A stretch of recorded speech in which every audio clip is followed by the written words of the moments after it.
The miscellaneous grading.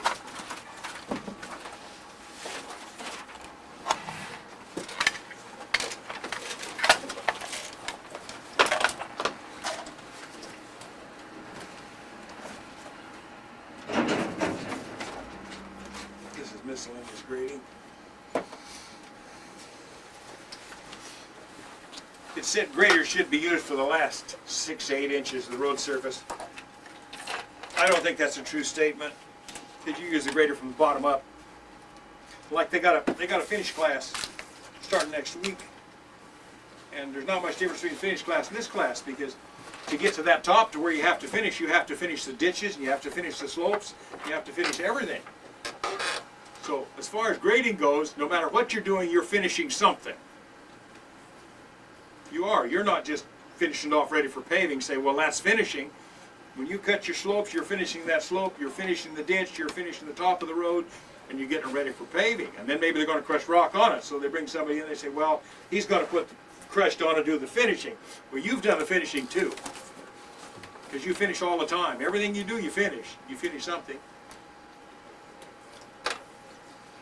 So when they say the last 6 to 8 inches of road, that's pretty good if all you have to do is stay on top of the road and work for the top 6 inches and place that crushed material on. Grader has more than faint functions: blend or mix material. Okay, that's what it's talking about, processing material or blending material. Like I mentioned this morning, blend the material, roll it back and forth. But not just a little windrow, big windrow. Get you a good sized windrow and blend it and mix it. That's one thing we'll do with the wrap. When we lay it out there, we'll uniform it up, and we'll get a good sized windrow going, and we'll get it uniform. So that, and then we'll mix it, so that when we lay it out, hopefully we don't have a lot of rock pockets in it. That's what I call potholes full of rocks. Rock. It don't call it terminology here, it don't say it, but they're a rock pocket. Like where all the fines have been. All the fines have disappeared. See, it's like when you dump. You see, a loader dumps a pile of material, or you go out here and look at your stockpile. All the rocks are down the side of the stockpile.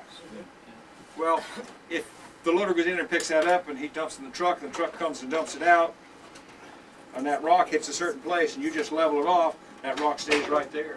The first thing you know, it just ravels out on you. A lot of the paving they do, some of the paving they do, like when the paver runs dry on material, they're arguing it back, see, they'll come out, why they'll end up with a lot of rocky material too. You'll see these roads they pave around here, they look horrible. Some of them, you can see right where the rock pockets are. And a lot of it's not only rock pockets, but cold material. So that's as far as processing material and blending material. But also, like if you get, like I say, if you get a big windrow and you're maintaining, you get it all ripped up and tore up, and you get your road shaped up, and you get your inside windrow, and you keep that moldboard rolled back, and you blend that material and roll it back and forth, you'll end up with less rocks. Screening material, well, we can't screen material, but we kind of discuss how we'd sort material out of the windrow. And you finish material to proper grade. Compact material. A fellow told me once, he said, to work in construction, he said, you got to know dirt. I said, what do you mean, know dirt? He says, you got to know how to move, know dirt, how to move dirt. So you only move it once, you don't move it twice. Put it where you want the first time, don't go over it. It's like you guys running a grader. You got to uniform a road up, you go through first, and you cut off, like I told you, all the high spots, cut them off, fill it, uniform it up, and then finish it. It's easy to finish it. It's just like you run a dozer, you just doze around, doze here, doze there, make it looks awful rough, but it don't take long to smooth it up.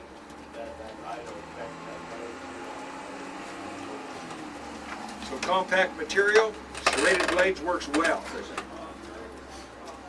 Yeah. Good operators can screen all 2-inch plus material out and lay it below the surface. Can you believe that? I don't know how you do that, huh? Lay the last 6 inches or so with 2-inch minus. This is a good method for laying out a road. Large material is difficult to remove at a later date. Reduces future maintenance time and cost. And what I find is a good idea, you're running to a big rock on the road and you bounce over 2 or 3 times, you better dig it out the first time you're there so it don't bounce over a second time. You do that when you run into a big rock, you just dig it out and get rid of it. Right off the Then it don't upset you the next day when you hit it again. Okay. Large material to remove at a later date. Reduce future maintenance time and cost. Ditches should be done before laying surface material. Do you go back after you got all your ditches pulled and everything shouldered and they come and pave it and you go back and shoulder it up? Pull material up to the edge of the asphalt or anything? Sometimes. What about you lay the wrap? Do you shoulder up the wrap or anything? You don't? You just leave an edge there. No, usually you roll that edge. So Yeah. compactor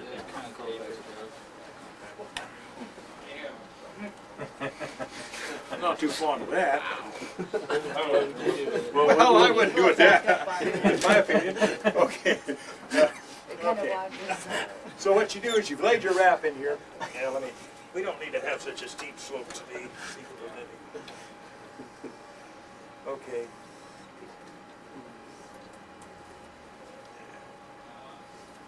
So you've laid your wrap here, like this, all the way across your road, like that. And then you're gonna run a roller down there and you're gonna round that edge off, I Pinch suppose. it. Pinch Like it that. flat. Just like that, huh? Round it off like that. Now when the car backs out, it doesn't bounce over that hard edge. It doesn't bounce over that hard edge. What's wrong with reaching over here and when you get that road ready, leave your little windrow over there, or reaching over here and grabbing a little material, like here, and bring it up there like that to that edge, then kick it off, get rid of it. That's the way they do it in construction all the time, see? Yeah, but they don't have blades on there after. They don't have after what? they've laid down the wrap. Oh. Yeah, see, so, They're not so doing it with construction, you come out there blades. like that, you know, well, you got that much material there, so then you reach over here and you cut that down, you bring that up there like that. Lay it up there, kick it back off.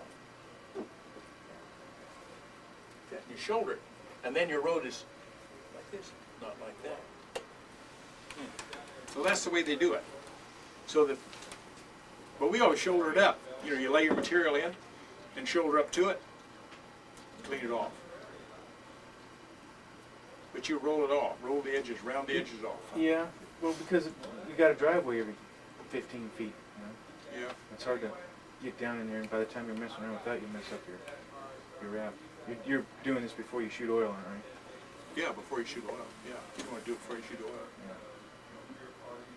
But then you want it pretty clean to shoot oil too, don't they?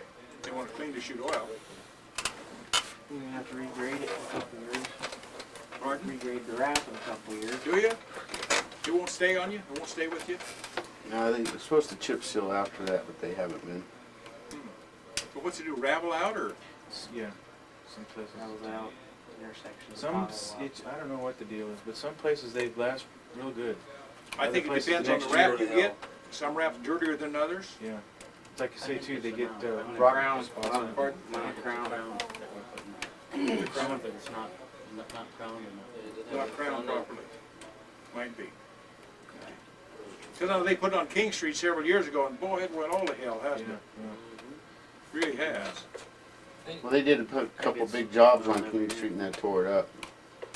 Well, that's what tore it. They need to X out some material. They had, they, Residential, if you keep the water off it, then you're doing. If you it- keep the it'll drainage, take- it'll last. if we get a good crown in it, Keep, and then keep it pushed off the side of the road, you know, because when you start piling snow, the snow gets piled out on oh it. yes. You know, if you don't keep your roads widened out, and then when it melts, if the water Yeah. sits there, it doesn't have to sit on there very long with cars going over it, and it'll go to hell in a hurry. Of course, I think it probably depends too. When you put it down, and if you get real hot weather, by then it'll tighten up better together, I think too. But the roads that they have gone over and chip sealed after they wrap them, they last. They last Really, really really, good. they get sealed up, no water gets in them, and they They really last last for good. a long time. I think it makes a difference what kind of wrap you get. Clean wrap, dirty wrap. Some wrap's dirty. You know, some Yeah. wrap is a And lot like of dirt you with say it. too, it doesn't always come out perfect uniform mixed So I'm real curious to see how you're gonna show us Yeah, how we'll to mix process it so- out. We'll process it a little bit and process it, so we'll, try to get it to where more consistency. 'Cause And yeah, the after we made material. our rep, we can dra you know, when we compact with the roll, you can go through and see, oh yeah, here's all your aggregate sitting in a certain spot, you know, and then the rest Yeah. of the fines. So you You have know a that's tendency, gonna if you just dump it out of the truck and then you just more or less kind of knock it down and don't really process it any, why then I think you'll end up with that. And I don't think it takes very long to process it, and it's kind of nice to process, you get uniform material out of it. Yeah. Because I know we laid all that wrap up at Fairbanks on the Richardson that time, all that stuff that they rotomilled up, we laid it back down and boy, it stayed like concrete.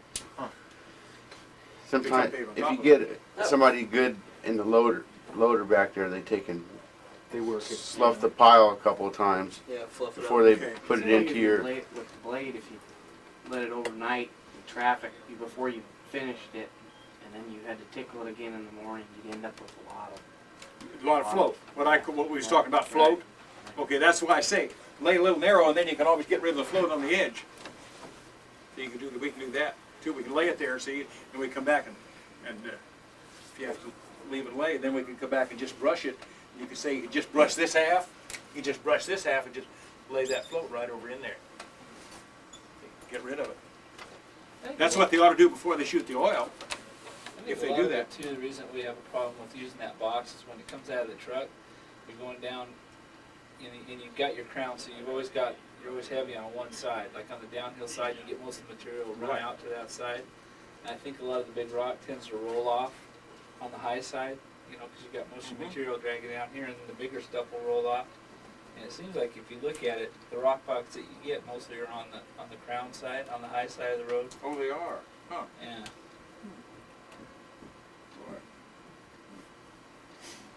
Well, we've been rotomilling it up 2 inches down, Mhm. and they're reshooting it, and they're doing it with the blade. Laying it back with a blade. Right, and then we're shooting it. Then you're shooting it. Okay.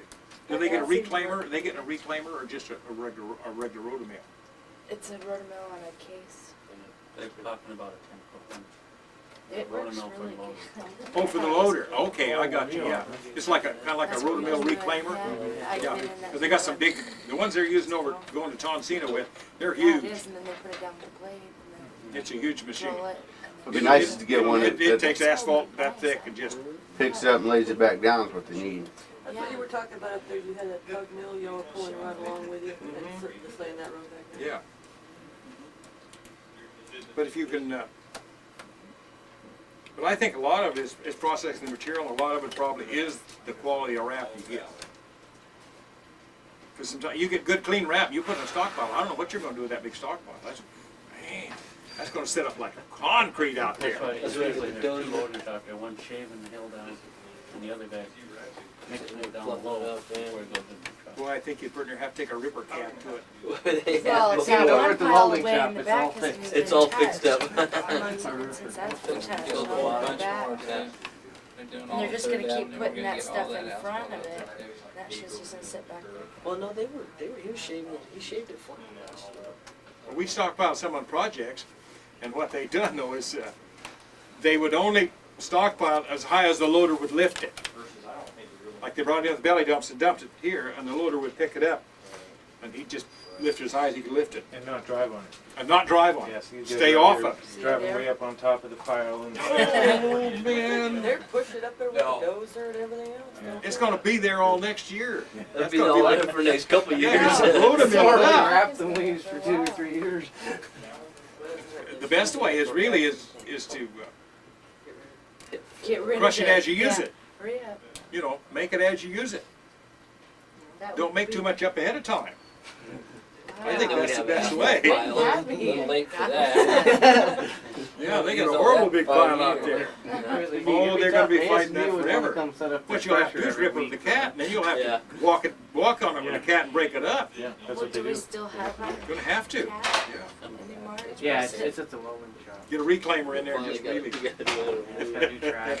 Got plenty, that's for sure. Okay. Chisel some president's faces Yeah. and Mount Recycle. Like I said, this should be done before laying surface material, prevent large rocks or organic material from being placed in the road surface. A grid roller is an invaluable tool when used with a grader. Provides good compaction, must be used properly. You don't have a grid roller, do you? How's that the rubber tire? No, we don't. No. No, it's. The grid roller is Yeah. a roller. Squares in the ring. I was just Oh. reading them, yeah. It's got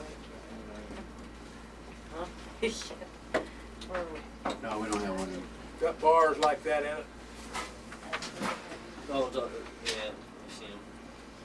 We don't have one though. And they make some of those that are vibratory, and they really help you. Like you maintain the streets and roads, you can take a vibratory, like where you got a lot of rocks, and you lay that rock out, and you go with a vibratory roller and grid roller, and it'll leave you fines. Well, it depends, anywhere from 1 inch to 2 inches of fines, because it just pounds the rocks down unless the fine comes up through the grids. The grids are usually about a 2-3 inch grid, 2 or 3 inch grid, something like that. Pardon? The bars probably are about inch bars, but they'll penetrate right down in, and they'll make you some nice fine material. If you get the road pretty well shaped up, and then you take that grid roller and you go over it, why, that'll give you some real nice fine material on top to work with. They're a nice unit. They are. You run one, Michelle? You run one? Yeah, Yeah. yeah. Shakes you, but it works, doesn't it? Yeah, it does work good. Yeah. Well, then they put bars on those rollers sometimes too. Didn't they do that on the Dalton? Put bars on them. They got a plate that they put on a regular steel drum roller that they bolt on, and they stick up about like that, and they're different angles, and it'll kind of do the same thing as a grid, but it don't let quite as many fines come up. Didn't we put one on it? They had one. One job I was on, they had one. It worked pretty good. But a grid roller would be nice in your maintenance program. It would help you a lot. Especially up there, like in the hillside, you're working some of those roads. It really works good. They make them, one time I pulled a grid roller, they had grid rollers. They had 2 of them. Huge grid rollers, and they had concrete blocks about, 2 feet high, maybe 2 foot square, all across the front of the grid roller, and all across the back. And they had 2 of these hooked together, and both of them had concrete on, and had a D8, and it's all you could do to pull it and back it up. It was heavy, really heavy, but it was working in shot rock, and that's what we used. So grid rollers are a good tool. Must be used properly, as it says. Windrow, grading starts with forming windrows. Plates at inches in the ground, angles at 40 degrees. Well, you know what? Blade tilt slightly forward. I don't know, they keep saying tilt slightly forward, but I still like to run, I like to have it so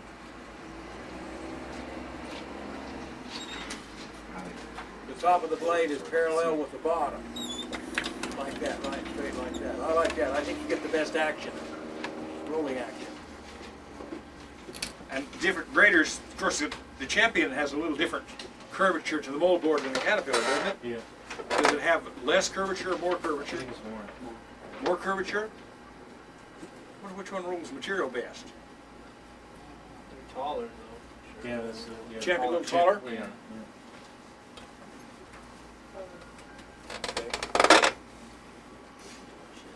But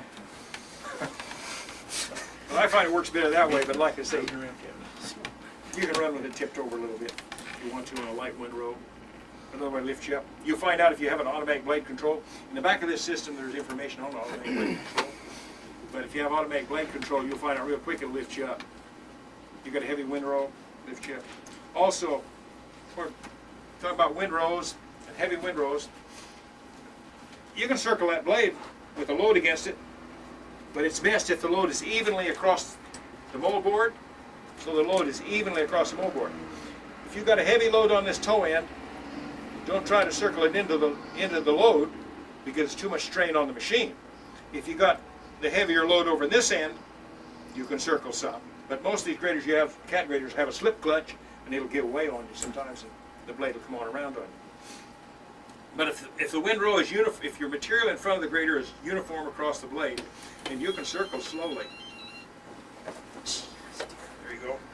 She knows where you're at. So you can circle around there, but don't try to circle it with it heavy on the toe end. Yeah. Because it's just too much strain on the machine. Especially the Caterpillar, and I saw the others the same way too. But I do circle a blade a lot. If it's got too much, you I want work- to I circle a blade a lot, like balancing material out, might be running straight across like this, and all of a sudden it's low over this side of the road. Well, I'll angle a blade back around, lose my material over there. Maybe I'll straighten it back out again, and I go a little further, and I need material on this side, then I angle it the other way. I run it just like you've done it. All of you have run little angle dozers probably, haven't you?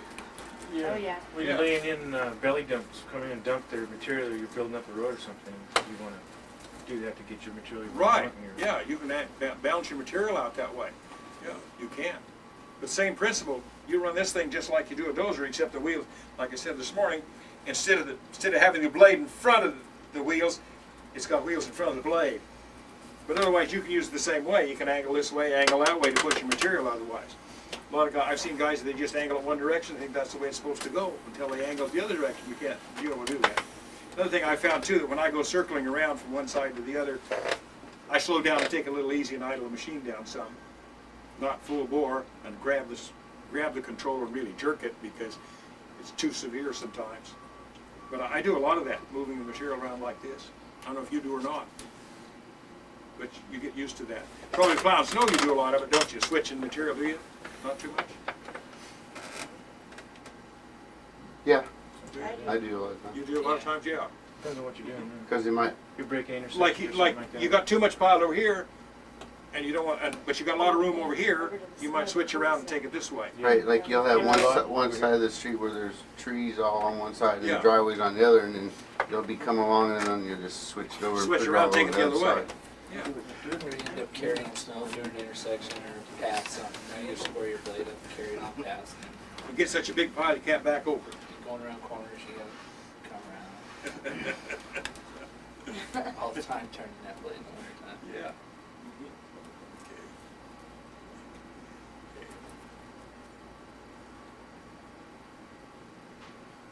Wrong angle and or speed can cause fuel waste, excessive wear on blade and tires.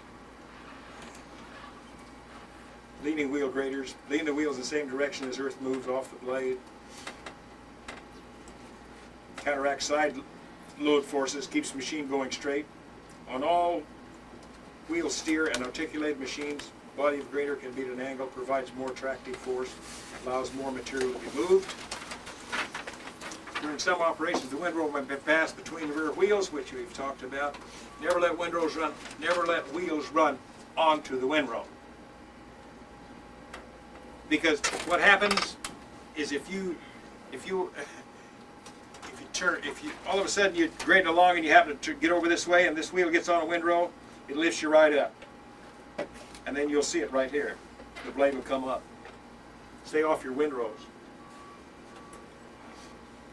I see guys drive along and all of a sudden they're over here like this and then they're on the windrow and the blade lifts up and then they drive back off of it again. That's when they don't drive straight. No kidding, you have to pass someone that way. So, but moving windrows, and if I get a big windrow, like they show you in the video, articulate the grader. That's okay. That works. But you only move the windrow maybe 3 feet. So each time you do that, you move it 3 feet. I'd rather come in and take part of the windrow, set on the far side of the windrow, and take it away, and then come back again and come with the rest of it. Because what you can do then is you get two tries. You get 2 tries of what you're doing, see? Because if it's rough, when you cut on this side of the windrow and you take that windrow over there, you lay part of it over here, and then you come back and straddle it, you can handle what's left, then you got a clean place to bring it across too. So you've got to make 2 shots at it. A lot of times what you can do is if you're working a large area or a wide street, and you got to say all of a sudden you've cut everything down and you got a huge windrow, well, you can take half of that windrow and move it over here like that. Then you can set on that and move it over again. Okay? Well, you smooth that up some, then you can come back, take what's left, and come back across that again. So actually you're blading it twice. So if you screwed up when you went across here, you can correct it with what you got left. Or you can see how much, if you want to run out of material over here someplace, you can see how much you're going to have to lose. It's kind of just a way to do it. But if you just take an angle of blade, and articulate the grater, and just move it 3 feet each time, then you only move it 3 feet, then you got to come clear back and do it over again if you didn't do it right. So I'd rather do it this way. That's my theory. And handling a windrow. Working with windrow, the material is picked up on one side of the machine, passed over to the other side. The system is also using screening material. Okay, handling a windrow. When approaching windrow, okay, that's something we haven't discussed. When approaching a windrow, lower, level blade with slight forward pitch, put toe of the blade into the windrow, move the blade enough out to avoid spillage material off the wrong end. Note material action as it passes along the blade. Make adjustment until windrow flows smoothly along the blade. Something I didn't mention is take your time in positioning the machine. So when you start, you don't have to make many corrections, if it is just minor. If you just turn around real quick and put the blade down and hit that windrow, you know, you might be screwed up. So maybe if you stop, and set the blade, and get it in position, and then go, you might be better off. So you get used to doing it, then pretty soon you get in the habit of it, and then you know what to do, and you got it under control. But while some of you people that don't have a lot of experience, you just keep in mind, if it's plowing snow, you just come up the windrow, hit it and float, and it goes down the way you go. But if you do that in this dirt, you're going to just bury the blade. So when I say, I think it's important to position yourself before you start. And the other thing with a motor grader is when you're making that pass, before you get to the end to turn around, up here, you know what you're going to do when you turn around. You figure that out. And if by running a motor grader and practice driving straight, you concentrate on that, as well as what you're going to do on the next pass and the following pass. You're thinking all the time, and your day goes like that. It does. Because you want to know, you make that one pass down the road and you move that material over, you got to have in mind what you're going to do with the next pass. Are you going to move it way on over? Are you going to straddle a windrow? Or are you going to move it a little ways? Or am I going to take it back? What am I going to do with it? Or should I go to the other side of the road and pull that ditch and start it first? What should I do? You work all this out in your mind. It's something you have to, it's something you're your own project designer when you're out there. You have to, and that makes it interesting is when, as you look, we drive over and you look at your job, what you have to do, then you put in your mind, how am I going to go about doing it? How am I going to do this? And then you think about that while you're doing it. And to be a good grader operator, you'll have to do that. You have to keep, I know you run quite a while. You run a long time. You're thinking all the time, aren't you? Yeah. All the time what you're doing. All the time. You have to think what you're doing. It's I'm saying you just drive down the road and think about, I'm going to have fun tonight. It won't work that way. But you got to have a plan. And you got to have that plan in your mind when you first look over the project. And then you want to position that machine properly to how you want to make those passes. And then you think, well, how am I going to position myself next time to do that? Okay, you've started here. Boy, that windrow looks pretty big. Maybe I better not try to move it all in one pass. So you get over on the other side of it, and you'll take half of it away, and you'll move it over, maybe 2 passes. Then you come back, and you know you can handle it. And then you go again, see? That's something you have to keep in your mind all the time. Can I move it, or can't I move it? No. Well, it's an awful little windrow. I didn't get much. I didn't cut much potholes out. Maybe I better turn around and tip my mold over and cut some more of those out, and get a little more material. So you got to keep that computer working all the time. You know? And you're your own designer out there on how you want to design this road and what you want to do. And have in mind what you want it to look like when you start. It don't always work the way you plan, but at least you got a plan. And you have to have a plan when you go out there. No matter if you're moving windrows, what you're doing, have a plan. Cutting slopes, whatever, you gotta have a plan. You gotta figure out, well, how am I gonna make this pass? And before you finish making that pass, you're thinking about, how am I gonna make the next pass? And I never look back till I get to the other end. I'm afraid to sometimes. The roller might be back there.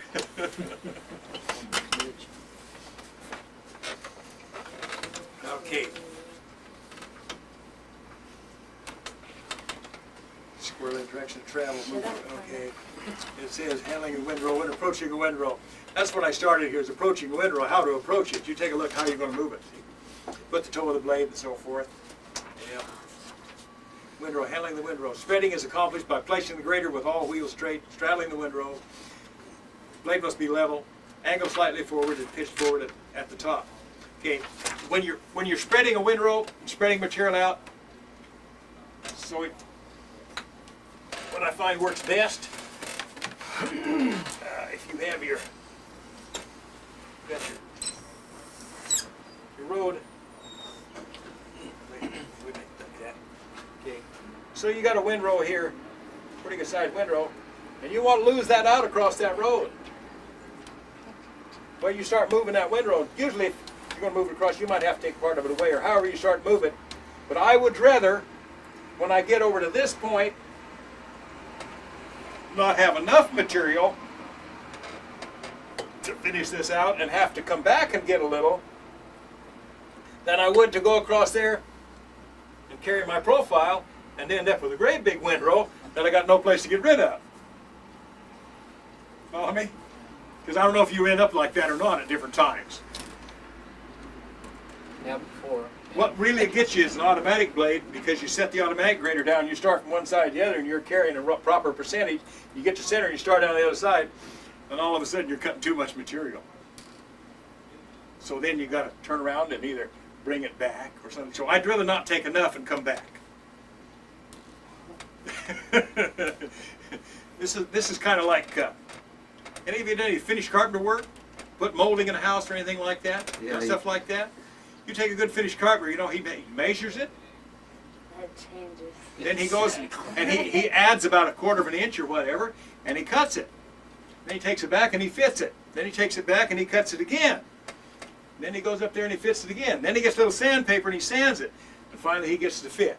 You do the same thing with a motor grader. You just keep working it till you get it to fit.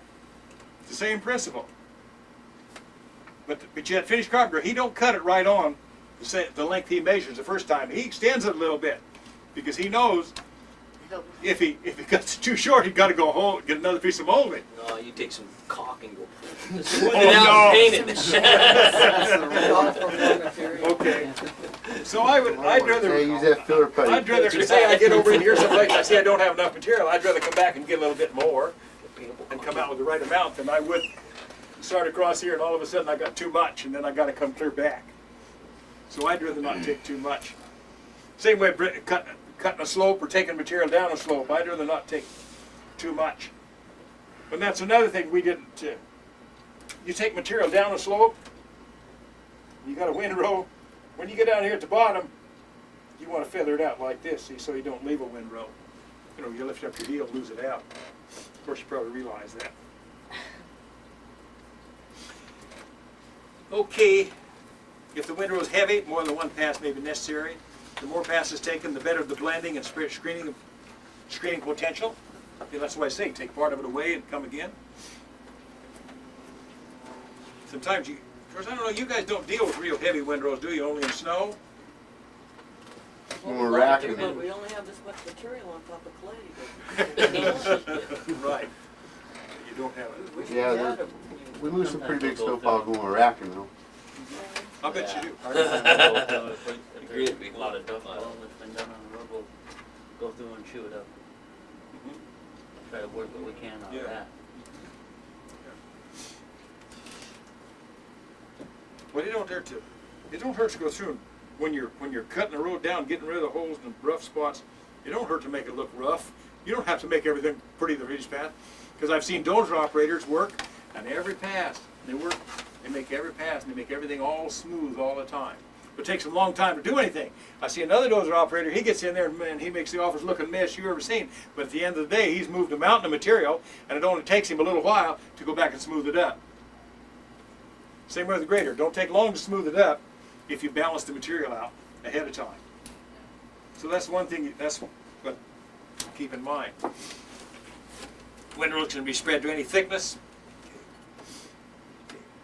If 2-inch minus is desired, spreading should be done in 2-inch lifts. Control for the last 6 to 8 inches of finished surface. All coarse materials should be below this depth. That's all nice to say, isn't it? Grading curves. Side shift the blade in the appropriate direction. Do not stop while side shifting to obtain a smooth, continuous finish. I don't quite understand that. To So you follow a might- curve? maybe- Oh, what they're maybe saying the- is you for steering. To steer, it must be to steer. I don't know why you. Not when you're side shifting the blade to follow the curve. First, is that what he's talking about? Well, that's what I don't know. See, it says to follow curve, side shift the blade in the appropriate direction. Well, maybe when you, okay, As you, when you start around a curve, the back part of the grader moves away from the slope, away from the shoulder some. so you have to. So you have to slide the moldboard out to stay to close pick to it up. Maybe that's what they're trying to say. And that's one thing when you're straddling a windrow and you're going around a curve. Okay, when you start around that curve and say you're moving the windrow to the left, and you're going around the curve to the left, when you get into that curve, crowd your grader to the high side. Don't straddle your windrow. Move off the windrow, so maybe your center of your grader is off to the right side of your windrow. Because the back of that grader is just like a semi-truck. The front end's going here on the curve and the back end's dropping down. So you're moving the windrow further. So if you keep doing that and you keep straddling your windrow, when you get over to this far side, back here you might be that far from shoulder, and up here on the curve you might have it clear over in the ditch. So you have to keep that in mind when you're driving too also. Like you get into a curve, it's to the left, while you crowd the grader to the right. And if it's a curve to the right, you crowd the grader to the left. But you have to keep that in mind too. And then I don't know how how they've showed you how to, when you come out, you graded a windrow, and you come to the end. What are you going to do? Just pick it up, or are you going to just run out till it runs out and just keep extending further and further? You know, a lot of people do it different ways. I've seen them do all kinds of ways. What I usually do is when I come to the end of the windrow, where I want to stop, is I just slow down, take it easy, because you turn sometimes. Why? And I just take it real slow so I don't go digging in, and I just turn over like this, Not and bring my really. material over to where I can pick up, to where I see that when I turn around, I can sit down with my front wheels over that, because if I start back of it, my front wheels go over it, it's going to make a bump. Then I start again, and I go that way. That's the way I do it. If you keep going one direction too, keep backing up and going one direction, you'll keep dragging material clear out. More material went in. So you have to kind of keep the material that way. So that's, if you do it that way, I think that's a good way to do it, is to swing around. And also, sometimes I even will circle the blade a little bit, you know, so we'll circle it and swing around. And then it depends which way you want to go, you know, whether you want to pick up and pull ahead and turn, or pull over on this shoulder and turn. Sometimes just back up and pull ahead and articulate it and turn around and come back onto that again. But you got to get those wheels over that bump, because if you don't, it'll do that to you. And I never was fast enough to catch it and control it. It always made a bump.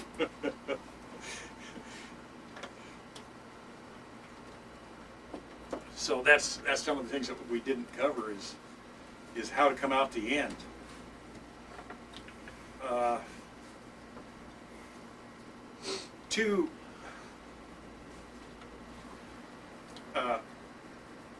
Sometimes I've also, like you got a little windrow and you come up to an end and you push the material up on an asphalt or whatever it is.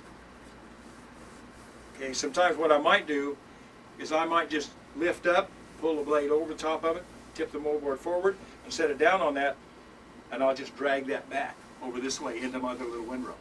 Okay. Back blade it back. Back blade back, and black bait over this way a little, see. And then I might set a little bit, if I need to, you know, take a little back up there again in that windrow and do that. I'll do that way on my ends sometimes. Because sometimes it's hard to start off with, because if you start off on some asphalt or something and you put the blade down, you take off, there's usually slack in these graders, and then they fall, and so you got to compensate for it, either lift up. But it's easier to compensate for it by backing it up, lifting up a little bit. You tried that some? You do that some? Okay. To follow a curve when leaning wheel graders, all of them lean. Lean top of front wheels in the direction of the turn. You can do that, but you got to keep in mind if you lean them wheels too much, it lowers the blade. Back up where it lifts the blade up. So you have to keep that in mind. You know, you can lean them a little bit, but you got to keep that in mind if you're trying to really finish something. It's best to position the wheels like you want them and just leave them there while you make your pass. So when you lean them, it said you could lose, what, up to 3-4 inches? You can lose quite a bit. Yeah, they drop over quite a lot. So you can. CMI used to make a grader years ago. It's a pretty nice feature. This front axle was set up in such a manner, it was in two, just how it was built, but it had a hydraulic cylinder up in there, and it had one lever that come right over in front of the steering wheel, come right back and set above the steering wheel, one knob button. You could drive the steering wheel and reach up on that knob like that, and you could either raise the frame of the grader from the front wheels or lower it down. Probably about that much.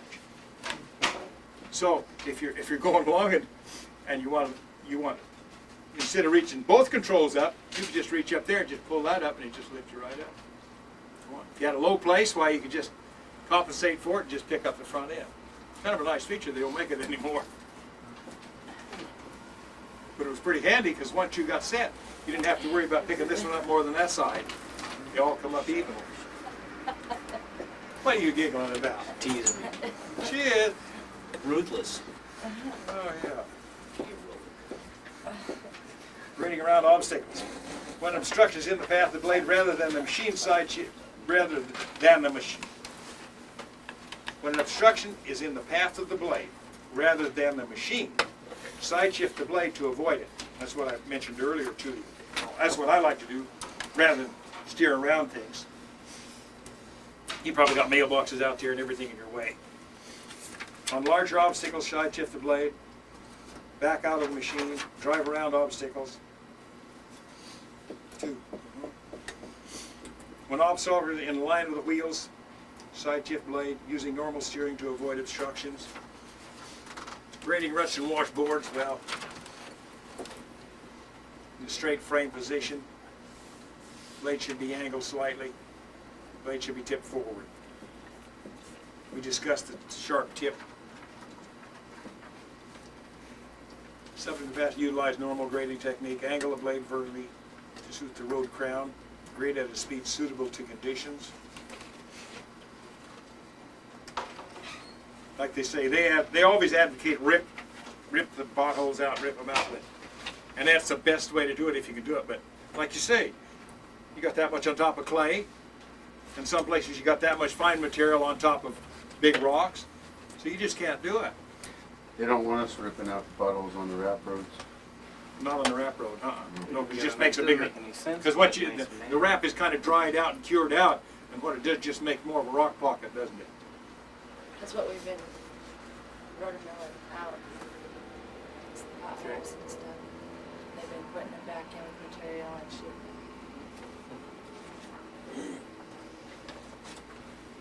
I think what would be nice, what would be good, if the city put out a specification on this wrap, it only has a certain % dirt. Well, Well, they're just, we make our own they're wrap. taking so- all they're doing is contracting the. Oh, and they bring you the asphalt. They Yeah, bring that's all all. the Well, you asphalt got and pretty they clean wrap, contract- haven't you, really? Yeah, it's just all They asphalt. contract the crusher to come in and he just crushes up our pile. All city removed asphalt, Yeah. contractor removed asphalt has to come to you. Right. Any dirt that's put in there, we probably, put in from Okay. a little time. Because for a few years, Wilder was taking it all over there and making it, and Anchorage sand. Yeah. We were dumping Sand ours doesn't do for as the much. years there. I remember dumping out at Yeah. acre sand for a long time. Yeah, because they don't do it as much as they used to. I mean, Well, that's because they don't get the. they don't get the concrete. We get it all. We get it all. You get all the wrap. They, The only wrap they they, get is they were getting a they get premium state for it for a material. long time. Yep. There's a big pile down in Viking. Big pile of that. Viking? That's a state, right? I don't know who's. That's Used to be East. It used to be Eastman's pit, but I think it's Summit's down there. Summit No, probably. or no, is that Qualities? Summit. Summer to Quality's got that pit down there on Viking. I think Summit's. Yeah. For a while there, they Summit's didn't bringing have no rock in wrap to sell. across the inlet, Yeah. and they're crushing it down there, and they're making wrap down there. They're setting down there. For a while there, they didn't even have no wrap to sell out there. They didn't. People were wanting They wrap. were and charging 14 something a ton for it. 14 It was, something. it was crazy. Yeah. They used to be 9. That's half And the they cost caught- of asphalt. Yeah. and it cost us, they figured $4. a ton. $4.05 To or crush something it for yourself to Vinny's. do it. Oh, gee. It's cheaper than the D1. Yeah. I suppose you could, I suppose you could patch that wrap too, couldn't you? But then if you patch it with asphalt, then it probably, if you put down 4 inches compacted, you get 3 or 4 inches, 4 inches compacted, good wrap, you know, and then you go back and reclaim it sometime, you know, it'll come out pretty good. Yeah, it looked good. Does that mix it pretty uniform and lay it back out? Yep, and then they do it with the blade, and then they roll it, and then shoot it.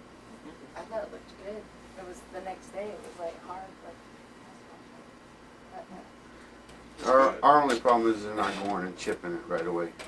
That's Yeah, what if they they do. Yeah. chip it right away, it Yeah. lasts for a long time.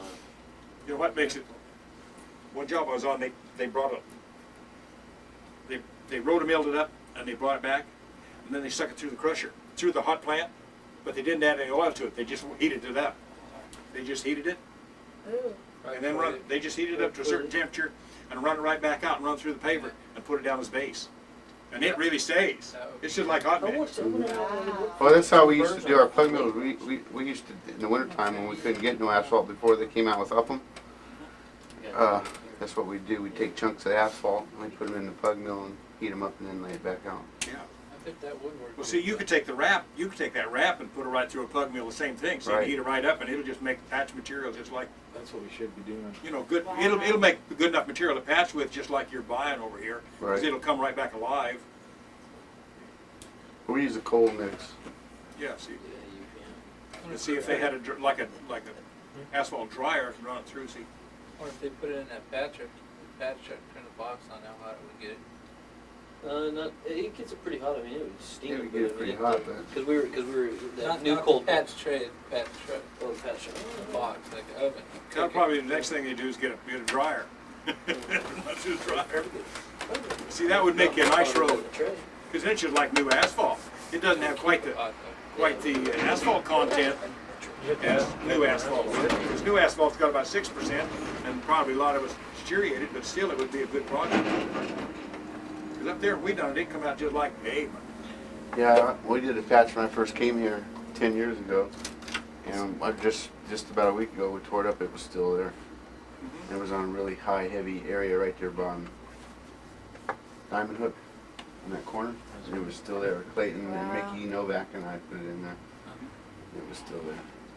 It was still there laying there. Yeah. So I think they could. Heat it up. And that was in the middle of the winter, like 30 below when we did that. 30 below. It was cold. That was We're out there That was 30 with the torches and then 30 minutes getting the truck. Plug wheels going. It was bad. Says when sections are ripped, regrade and compact with a grid roll or other suitable compactor. That would be the ideal situation, really. Reoriented surface material is less likely to shift and reform new potholes. When ripping your radiator, I mentioned a little about in straight frame mode, provide greater power and stability. Turns cannot be made while ripping. Don't try to turn while you're ripping or scar firing. Normal road curves can be ripped without raising the ripper. Like I say, don't get too big a hurry ripping. Switchbacks cannot be ripped like normal curves, must be done in a series of tangents.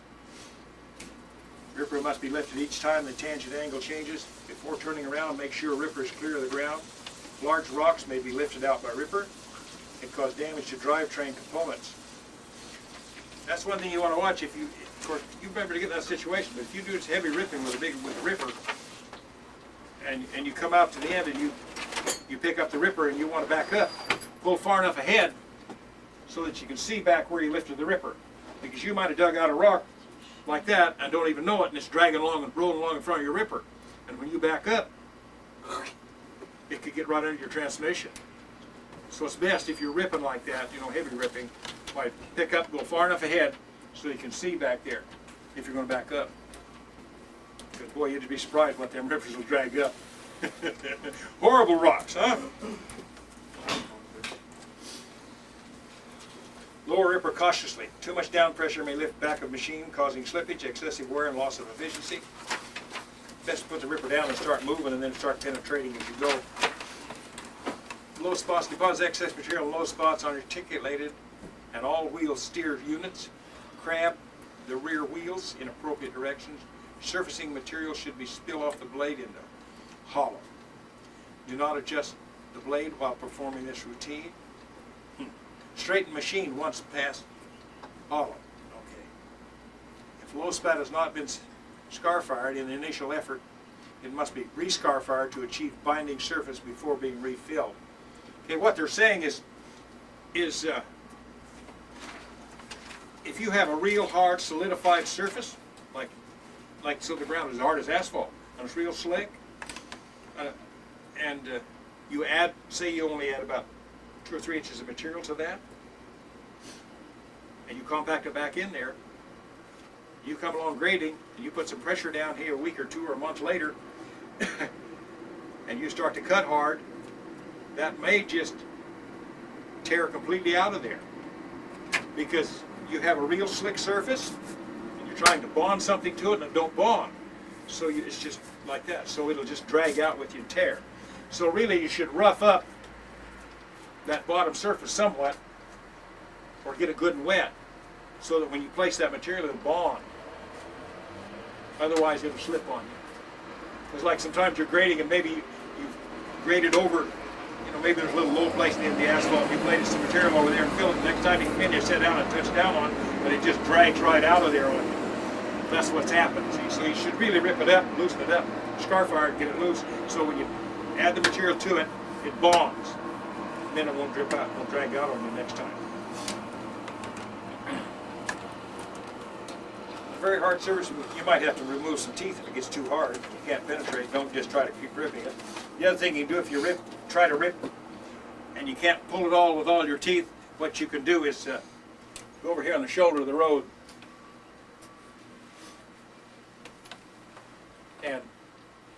or go over here on the edge of the road where it's soft, position your machine over here like this.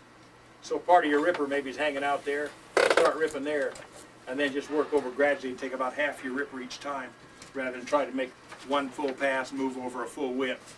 Just take about half at a time. Maybe you don't have to take all those teeth out. But sometimes when you scar fire, you got to get down under it enough to break the stuff loose. Otherwise you'll just end up with streaks. Especially if you're trying to prepare a patch and they're going to chip it or something, and you got to rip it. You rip it up and you just leave streaks in it. Why? Those streaks will show up later on you.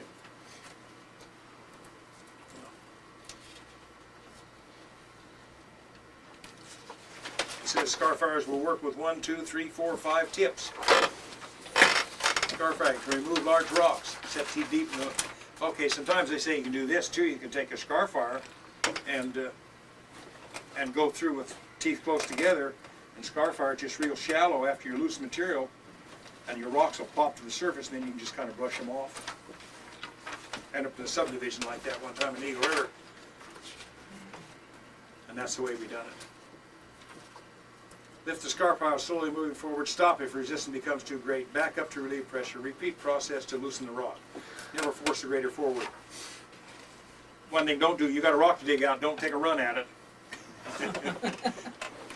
Because I've seen guys take a run at it. I've seen guys take a run at a bulldozer, you know, take a run at it, but don't do it with a grader, because you can just tear things up.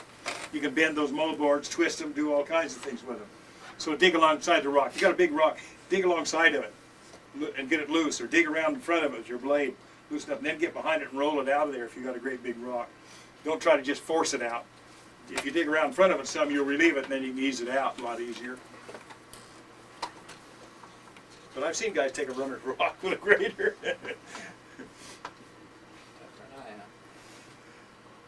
Okay, miscellaneous grading, snow plowing on hard packed ice and snow, blade angles should be varied to accommodate the condition. You know all about, you guys probably know all about, more about snow plowing than I do. Snow plowing helps prevent roads and culvert washout. Plowing also permits the road will dry more quickly.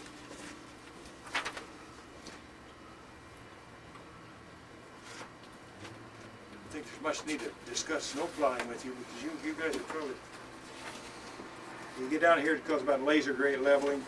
Well, they're talking about automatic weight controls and so forth. That's what they're talking about, using a laser. There's some, oh, why?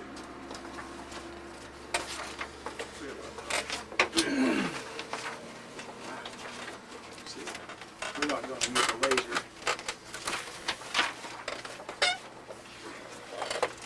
Back into here.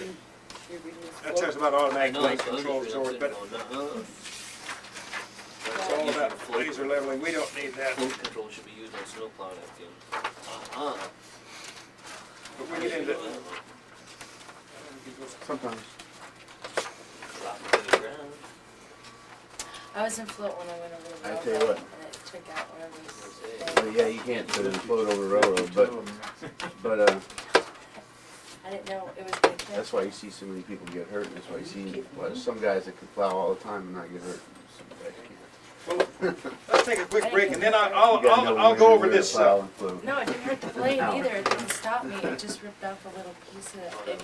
It just picked up the nail that was You out. cutting centers, you don't, I don't plow and float, but when I'm on the gate blade, I plow, I put the down pressure on this side, and I run this side to float.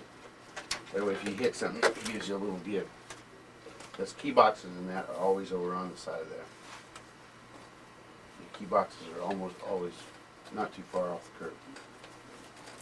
You can usually tell who does what because they'll find the blade wears out on one side or the other. But People who heal in all the but time got the blade. if you can get it where you get some good traction, then you don't have to do it. But sometimes you try to plow with it like that, those grams, sometimes they just spin. You gotta give it a little bit of float. Okay. Back in this section here, we take a break here. But in this section here, it more or less goes over, it covers the whole, everything we've talked about, but it more or less describes it. Like it's got introduction to road maintenance and so forth, and then it's got sub-base and different things, and it defines everything for you. It's something you can read if you ever get, want to, it's handling windrow, once formed, etc. Reading on washboards. The last one? Pardon? Road maintenance. Road maintenance, I think it's under road maintenance, way at the back, maybe it's in there. Actually, ours is Mine's up under road towards maintenance, the there you front. go, right there, see. So that's something you can, you can read at home, or if you want to go back to something, it tells about ripping. When ripping regator should be in such session, it describes it all for you. Bank slopes, back sloping, finishing the ditch, flat bottom ditches. It just gives you some ideas on their method of snow plowing. But we'll take a break and we'll come back, and I'll talk a little about motor graded control systems.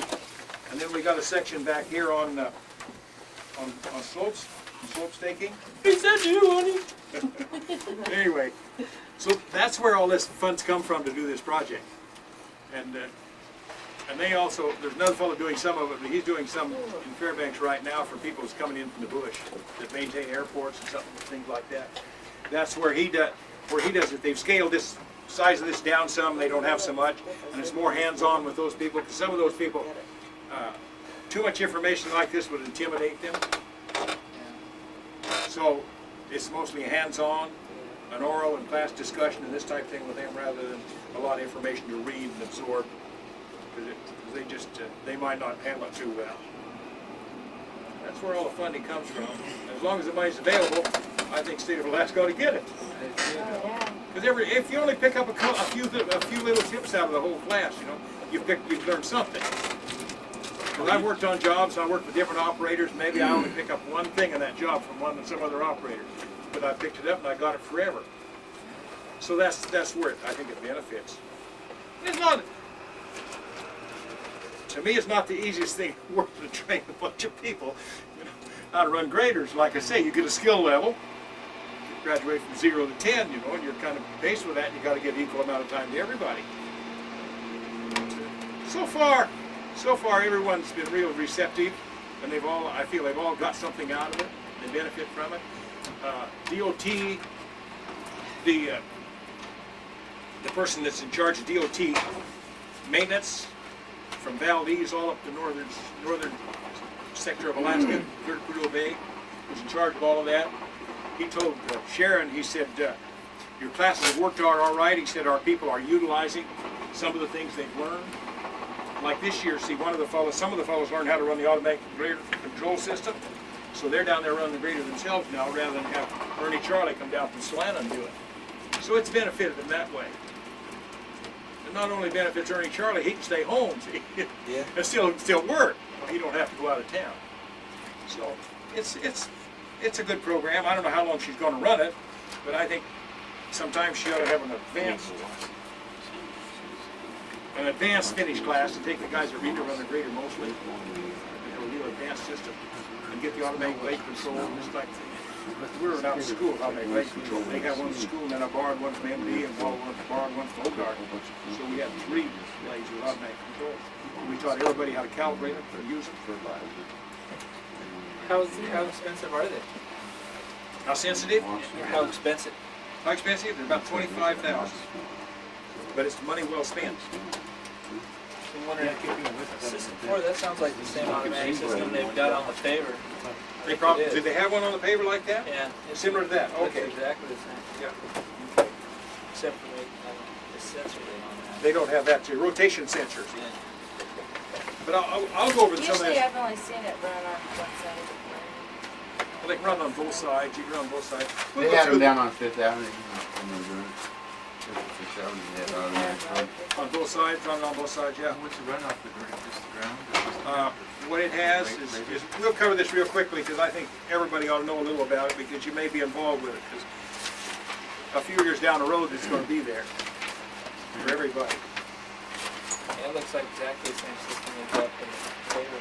It is probably the same system, but they have a little different. But your paver will have 2 control boxes here, like this. Go to page 5. This is the same that we have on our paper. Yeah, but this is on the graders.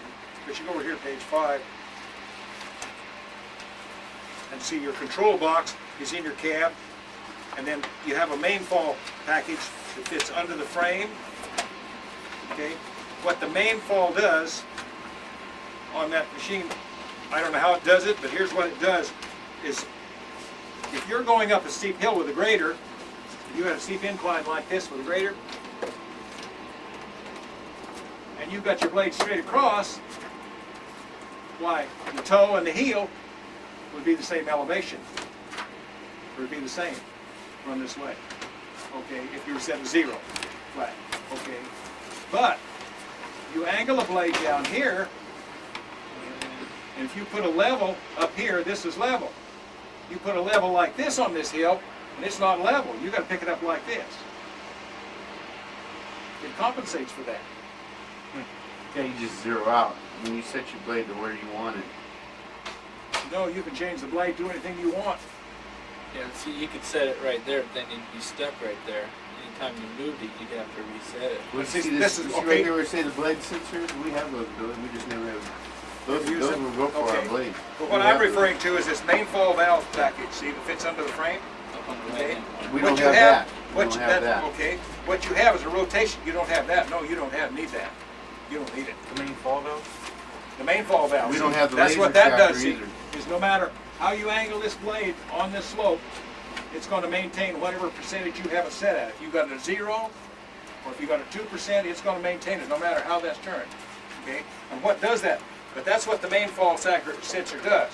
But also the Well, that's rotation. the rotation sensor. The rotation Yeah. sensor, see, all that does, it keeps it that way, but in conjunction with the main fall sensor. They keep it that way. I see what you're saying. 'Cause Right. anytime you move your blade, you know, to carry your material, Right, whatever, see. you'll be changing. You'll be changing, so it will correct itself and stay there. See, because you got your blade sensor down here, see, and that controls the blade. No matter how the grader is setting, your grader can be setting at any angle you want, but if you got from this control box, if you have placed it at 2%, no matter how the blade how the grader sets, the blade's going to be at 2%. And no matter how you circle it, it's still going to be at 2%. So you can set it at whatever percentage you want and carry across, and it'll carry your 2%. And you can reverse it so it, you know, you're 2% this way, or you can reverse it 2% the other way. Okay. Now you have the trackers, do you, for the paver, too? Yes. Do you have those trackers Yeah, for the they paver? run out on the wings. Yeah, okay, you have the trackers, okay. Well, see, what you can do, like what you could do with this sonic tracker on a grader, like you want to lay 4 inches of raft down. You got your subgrade, and you got a good profile in your subgrade, and your subgrade shoulder's out here. You can put that tracker out, and what it does is just like throws off a sound wave down to the ground and back up, and measures the time it takes to hold your elevation there. And you can set it out there, and you can set it so your blade is, say, 5 inches off, 4 inches off, put it out here. And it'll control it. It'll keep it right at that elevation. And the other side, you can set it to whatever percent of slope you got, and all you have to do is drive long. And it'll carry your depth, plus it will carry your flow. The only thing, and what, with the sonic tracker, it will follow whatever's existing out there. Right. Like curves and things like that. But I'm just going to go over quickly. I'll get over more next week. But anyway, it's a handy tool, but you can't take it. You can take these sonic trackers and use them on a paver, or on a grader, or you can use them on a paver. Either one, they'll work either way. But the rest of the equipment all goes on the grader. And of course, your control box. Yeah, we have those. You have that control box, but you also have where you can change it for plus or minus. See? Yeah. Okay. Same thing. Okay. You use it? Do you guys use it much? We got it on our paper, we use it. Do you use it? Yeah. Use it to carry your slope? Yeah. Do you? But what if the road ain't graded like the slope is? What do you do? That's what I don't understand, why they don't use can them run it on the blades curb. before they use them on Right, right. You can run on the curb. But say you got you got your road graded, so forth, and say, you got to know that if you got this set at 2%, your grade below it's got to be 2%. So everything matches up. Yeah, a lot of times if there's any question, we'll just run a string line and run the deals off the side off a string line. Run them off string line, both string line. Huh? Yeah. Yeah. Set a hub or something if you're Yeah. 2 inches or however much out. See, that's something. See, if they had this system, why then you could grade out your bottom grade with this. Then you come into the paver, and all you have to do is just run off your curb or run off whatever, or run off existing. Then you get a constant depth of mix. So if they do have it on the paver, they should have one on a grader too, to complement what the paver will do. It would be nice. They should set up one of the cats or something with it. Yeah. State's got them on 160s. Work nice. Computer don't work, you can put on a channel.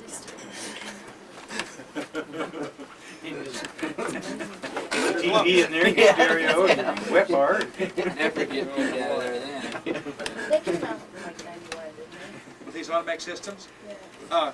let's see. Topcon might have came out with it then. Caterpillar came out with it back in about 70. Let's see.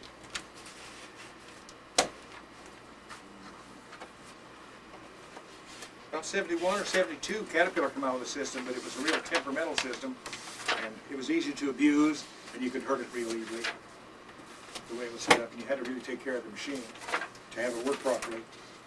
And then then Topcon come out with this system, and it's been the most popular system. There's another system out called Spectrophysics. They make another grader automatic system, but this seems to be most prominent, and it's pretty much trouble-free. It don't give you much trouble at all. Yeah. We've run into a few problems with ours getting out of calibration and stuff. Well, But this you calibrate it. one side especially was worse than the other. We were measuring up to Highlander. If you read the book, it's 14 to 16 inches off the ground. Oh, 14 to 18. Yeah, We always ran use it at what's 16. I good up think there you with guys that. got off on the wrong foot this year, but Yeah, last year Well, now, we started on off the, too high. uh, We were starting off at 18 and we fell off. On the grader, you can run from 24 inches to 50 inches Really? off the ground. But of course, the closer you are, the smaller Your little window. There's Sonics. your sonic tracker, see, your window down there. See, the smaller you are, the lower you are. So get up high enough, you got a wider window. It also gives you room for somebody Yeah. to stick a shovel or something under there too. Accidentally walk by Yeah. a shovel or whatever. So, but so, but see, like here on this one, see, closest working distance 18 inches. Farthest working distance 55 inches. So I think you could work more than. I would think you could. One thing that will affect these on a paver is heat. Heat. Heat will Probably affect them. melted the whole inside. It's at 2%. They go darn hot, that's for sure. They get hot, see, so the higher you can get it to make it work, the farther you can get away from the mat, the better off you are because the heat will affect it. Some of them have now, some of the newer ones, I don't know how old yours is, but some of the newer ones, they got a deal in there that does the correction some way, takes care of that. You can get up higher too, sitting on skis. Yeah. Well, they have those bars like they do on the blades. so they put the- go on. You have out there, you hang them on, or what, you got a bar that slides out? Yeah, some bars come out on the side of the table. You ever, you can take a, you ever take a string line, see, you want to start off a joint, put your string line about that high on a block back here on the existing mat, then go out there whatever depth you want the mat, and hold the string line, set that sonic tracker on that string line and just take off.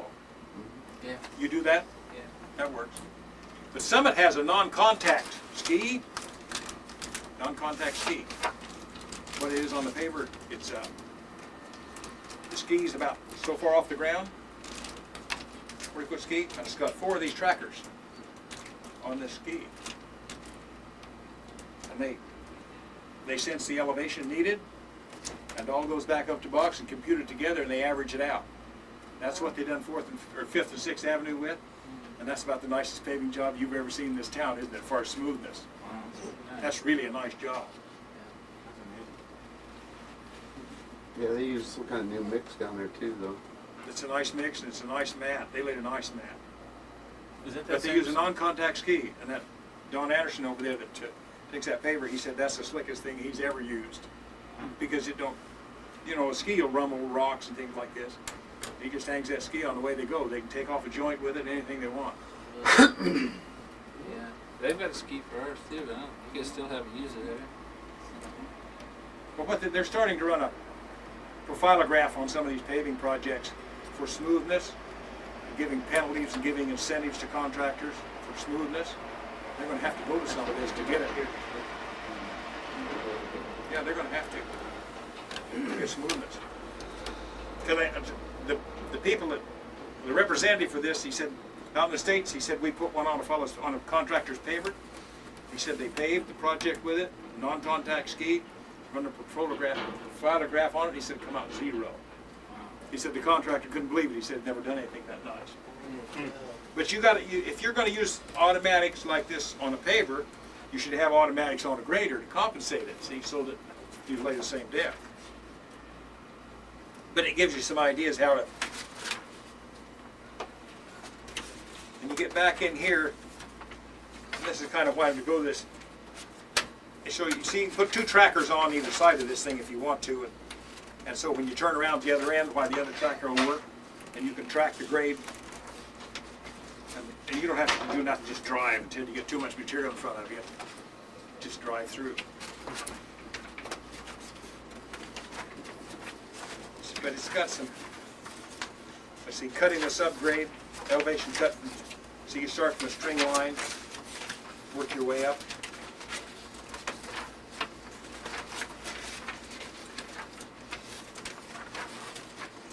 More or less, see, it shows you how to, as you watch the profile, see, you come up, go over center, how it works.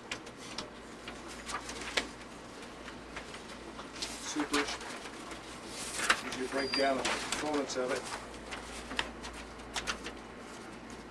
Putting it all together. Let's see, it shows you a good profile of streets. See, it show you how to go over center line, how to get down the other side. Get on through here. See, it has some, as you can see, he started on one side of the street, how he keeps moving across. You can see when he goes across center, whether he's using the trackers or not. It's just a good description of how he goes past center. You see he gets on the other side of center. He goes down the other way. You don't just straddle center.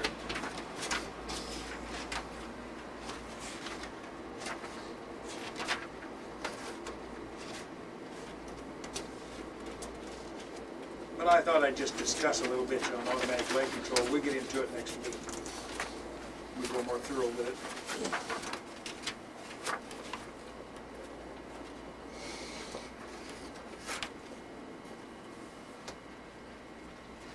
But it gives you some ideas on how to maintain your center line, how to use it.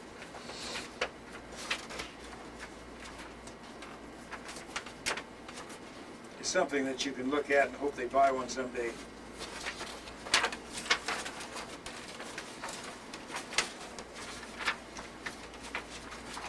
Let me just put it in here for you.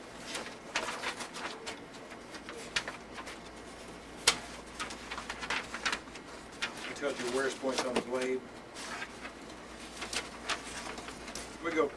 I don't know where you have a survey section in that, or is it Construction staking. construction staking back in there, yours? Okay, let's go back, there you hit it right. Yeah, okay.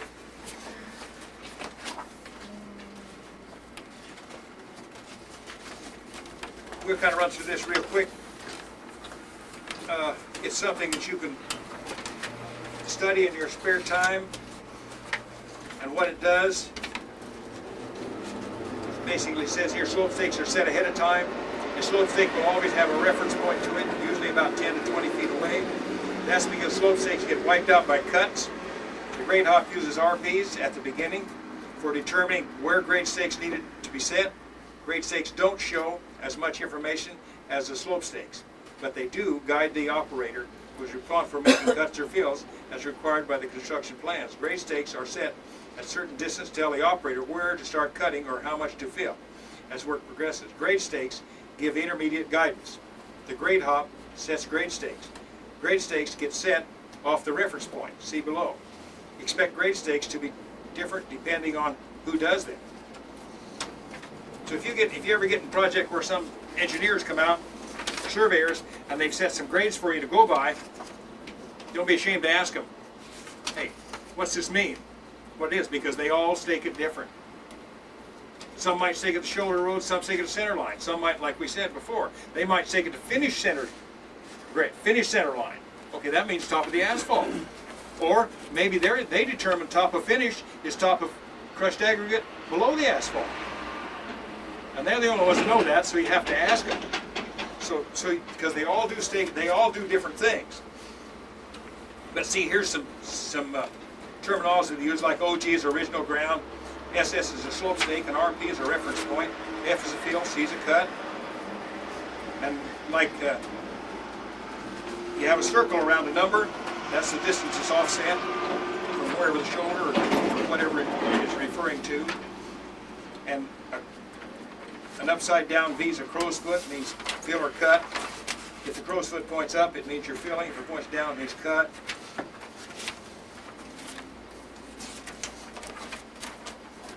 There's no need to read all through this, but I'll just let you go through it later. And that V there is normally they have a cross on it, either the bottom or the Yeah, top. bottom or top. That's Right, great. top of the lath. If the bottom of the lath, if you got your stake like this, like they put a crow's foot like that while you're filling. If they put a crow's foot like this, why it'd be cut. But most of the time they draw a line through it. Where there it just shows it just makes a V. Then your offset is like if it's 12-foot offset, they put a circle around it, whatever it is on the stake, that's offset.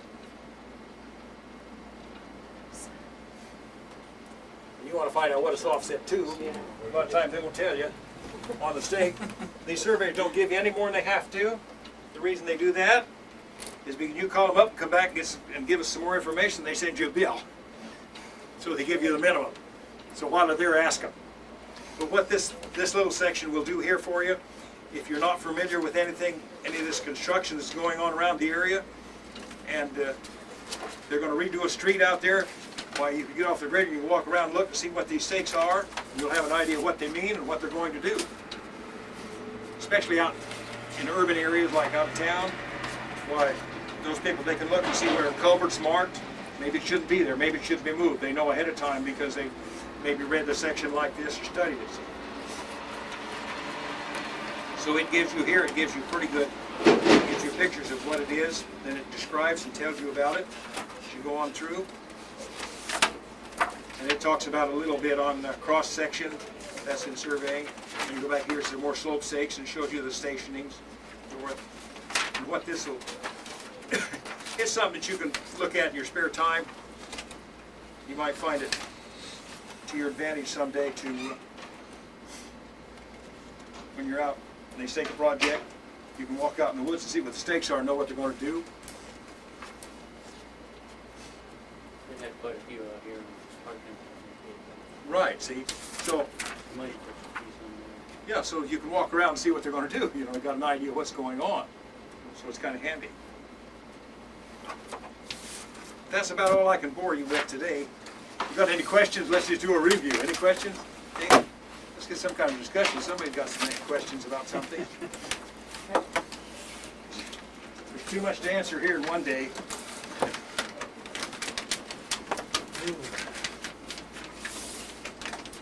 Anybody got any more? When we get out in the field, we'll have them. When we get out in the field, we'll have them. You might have them, that's the trouble. We get hit with a barrage of. Yeah, then you'll hit me with something, huh? I know. But I'm gonna go back to this. You gotta drive straight. Yeah. You got to drive straight and don't over control that machine. And I can't emphasize that enough. And go slow. And take it slow till you get used to it. And just barely work that control. And usually, like I told you this morning, and I think this is the most, if you can only learn to, if you don't drive straight now and you learn to drive straight, you've accomplished something. And if you do over control, you stop over controlling, hopefully. And you'll learn how to balance the I think material. that's probably my problem is I over control.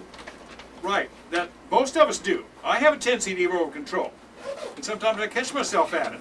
You worry you're Yeah, you're gonna mess up. Yeah. But no, don't worry about it. Just take it easy and just go. And sometimes if that, like you're controlling it, probably 75% of the time you will be controlling the toe of the grader, the blade. The heel will, an old fellow told me years ago when I first started this, he says, you take care of the toe, the heel take care of itself. And I think that was the best advice I ever got. It was really good advice. Just leave that heel, once you get set, and even if you got a slope meter and you got good grade, and it's not moving around much on you, and you get set, say that slope meter says 2%, the way you're running, just leave that heel alone, let it take, as long as you don't run out of material. Right, just control the toe and just keep it right down on there without digging in. And sometimes, if you just leave it alone, you drive, and like I say, if it just cuts in a little bit, it might go 20 feet and cut out because you've got a high spot. And if you control the blade, follow it each time, you're going to always have that high spot. Constantly. But I know, the biggest majority of us over control. And that grader will do the work if you let it. And that's the thing, just let it do its work. But if you can just keep that in mind, like just drive, control one end or leave it alone. And once you get it pretty well roughed in, well, you can do it. Well, I won't get into blue tops too much. I'll tell you a little about blue tops because some of you won't be in the class next week. Okay. You got to, I'll give you an idea. Okay, so you got a blue top. And they buried it down in the ground here like this, see? Okay. Or maybe they got one over here to stick it up out of the ground. And you got 2 or 3 stations like that. You got to cut this material out down here, and of course you got to make it fill over there. Well, don't go right down there and the first thing cut over the top of that blue top. Don't do that. Cut alongside that blue top. Stay out away from it so you don't spill material on top of it. And go through your whole project like that. Every place you got a place where it's a cut alongside that blue top. And stay out a foot or so away from it and cut down approximately your better judgment down so that you're even with the top of that blue top here. And take your material over here and lose it out. Like that. Okay? And go that way. Go down through the project, and every place you got a high station like that, go and cut them out, but cut alongside them first. And if you're short, don't have enough material, drift some around next to them, but don't cover them up. Now, once on the bottom end there, where you're gonna cut it off toward, you throw it down towards the shoulder. no, leave that. This is what I've done here. Okay, so what I've done is I've cut that material. I've cut that down there like that. I brought that material over there, okay? And I've done all of them like that. Basically, they've got cut on them. Some of them have got fill. I've drifted some material in and filled next to them, okay? Just imagine, if you were to set the grader in here like this, again, like so.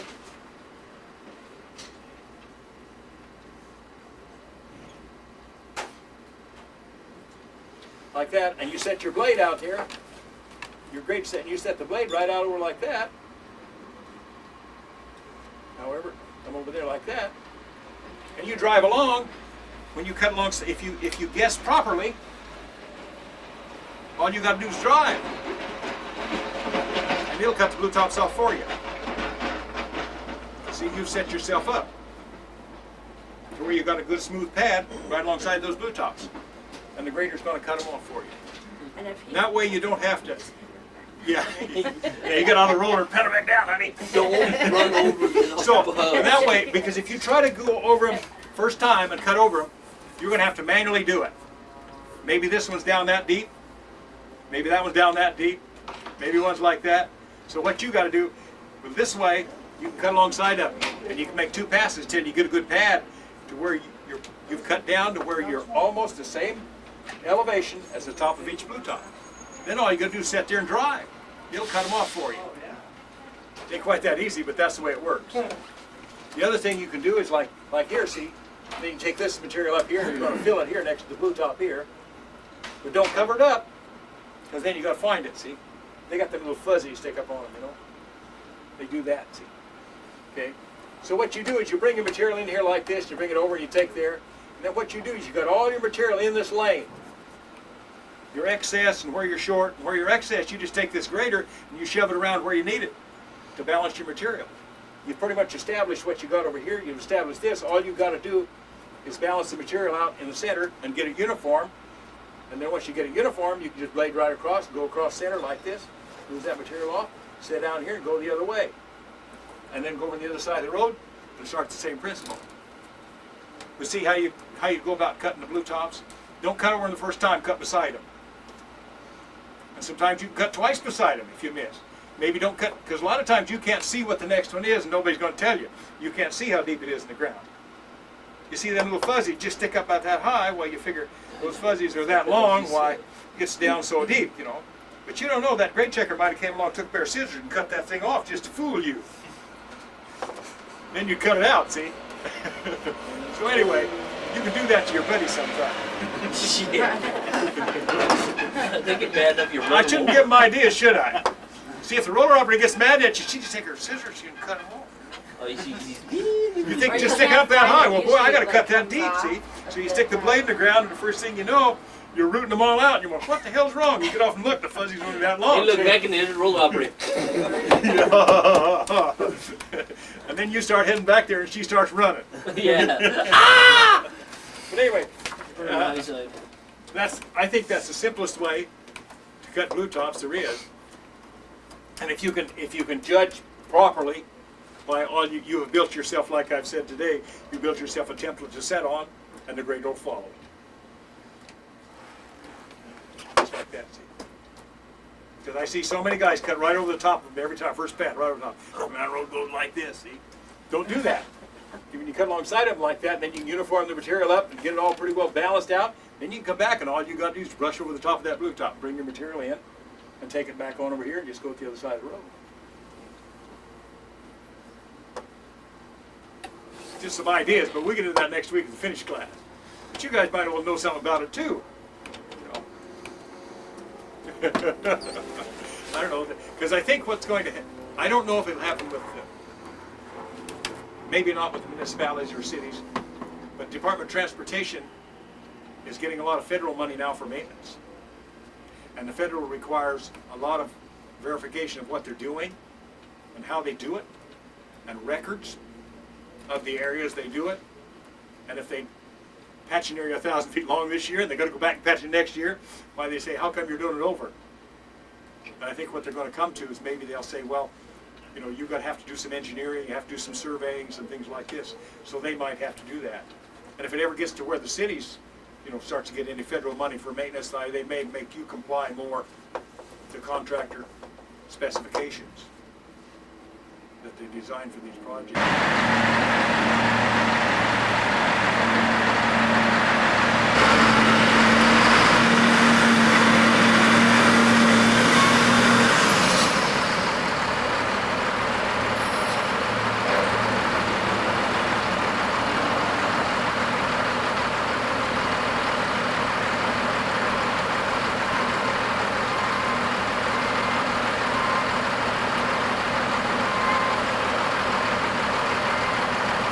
This is Endicott, which is south off of Diamond, Short Crest, and Joe Claire area. And this is the beginning of the grader training for intermediate class. They're in the process now of tearing up the existing mat.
They've made several passes down the middle, moved the material to the outside edge.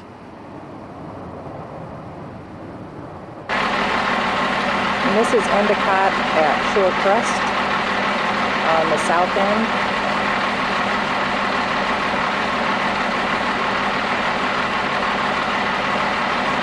And now Grant's explaining to Jim and Ron the technique that he's using. You can see there's a windrow left in the middle.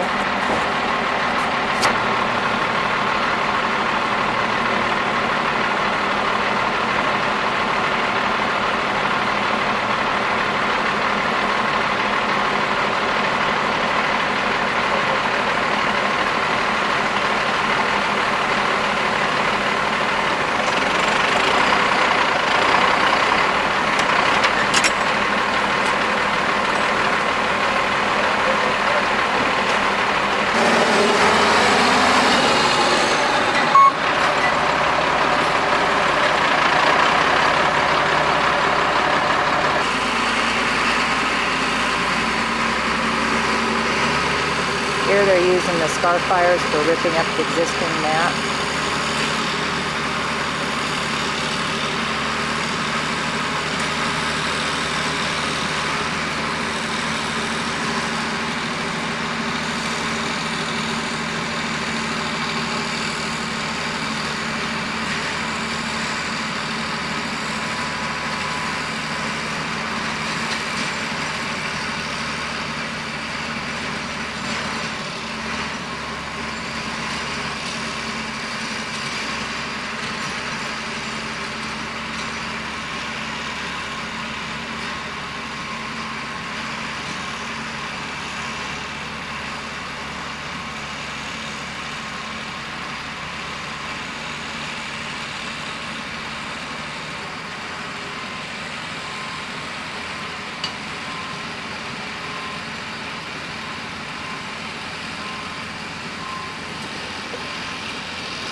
Here they're working on the intersection, cutting it down to a couple inches below the asphalt.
This is the beginning of the project after lunch. This is at Endicott and Jewel Lake, excuse me, Diamond.